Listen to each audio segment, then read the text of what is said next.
Secretary Michael Gove. Thank you very much, Mr. Speaker. With your permission, I should like to make a statement about the future for Britain's fishing industry. Today we're publishing a white paper, Sustainable Fisheries for Future Generations, which sets out how we can benefit both our economy and our environment when we leave the European Union and take back control of our seas. The white paper outlines how the government can ensure that more of the fish in our waters is caught by our boats and benefits our fishing communities. And we will also aspire to the highest environmental standards so that we can ensure that our seas are healthy and productive for future generations. The United Kingdom is blessed by waters which contain some of the historically richest fishing grounds in the world. Those waters sustained a fishing industry which was at the heart of coastal communities from Shetland to Cornwall. Thousands were employed in catching, processing and marketing fish, which enjoyed a global reputation for excellence. But in recent decades, both the health of our fishing industry and the management of our fish stocks has been undermined by the operation of the EU's Common Fisheries Policy. And as a result of the CFP, more than half of the fish in our own waters has been caught by foreign vessels, and access to fishing opportunities has been allocated according to out-of-date formula, which don't properly reflect either changes in our global climate or advances in marine science. Indeed, during our membership of the Common Fisheries Policy, we have seen jobs in fisheries decline, businesses go to the wall, and communities hold it out. But now that we are leaving the EU and taking back control of our waters, a brighter future beckons. Today's white paper outlines how. As an independent coastal state, under international law, we will be in control of the seas that make up our exclusive economic zone, the waters up to 200 nautical miles out from our coastline, or halfway between our nation and others.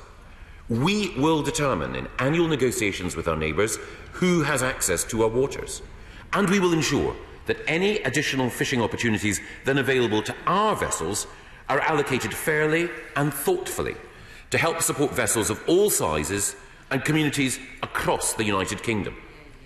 Fisheries will be a separate strand of our future relationship with the EU to our future economic partnership. Through the fisheries strand, there will be a separate process whereby the EU and the UK, as an independent coastal state, will negotiate on access to waters and fishing opportunities on an annual basis.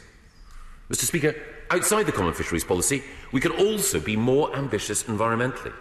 We can make sure that our future fishing policies are truly sustainable and that they protect and enhance marine habitats in line with the goals of our 25-year Environment Plan. Sustainability is key to a successful fisheries industry. We will continue to work under the principle of maximum sustainable yield, and we will use the best available science to create a policy that ensures profitability and resilience for decades to come. We're fortunate that Britain is a world leader in fisheries science and marine conservation, and we will use that expertise and the flexibility that comes from new fishing opportunities to ensure that the current methods of managing stocks, such as the ban on discarding fish caught over quota, work better and in the interests of both the industry and the environment. We will also ensure that all foreign vessels seeking to fish in our waters will only be allowed to do so if they adhere to our high sustainability standards.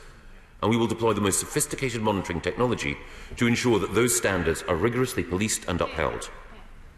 And we'll deploy not only technology, but also the vessels, aircraft and people required to safeguard our waters. And we will also consider how to replace the European Maritime and Fisheries Fund, which has supported the sector across the United Kingdom.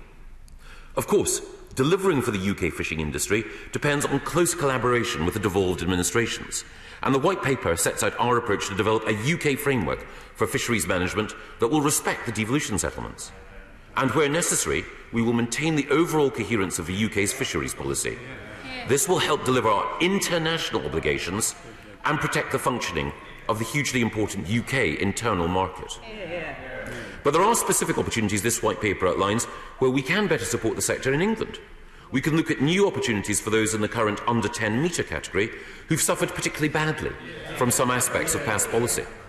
And we can also look at running a targeted scientific trial system based on effort or days at sea rather than quota for some low-impact inshore fisheries, But of course, any trial would have to ensure that the system's operation was consistent with our commitment to sustainable fishing. Mr. Speaker, over the past year, this government has explained how we can deliver a green Brexit, a suite of measures that replace the existing Common Agricultural and Common Fisheries Policies with new approaches that better serve both our economy and the environment. Alongside replacements for the CAP and CFP, we've also introduced policies that contribute to a cleaner, greener planet, and particularly healthier, more resilient rivers, seas and oceans.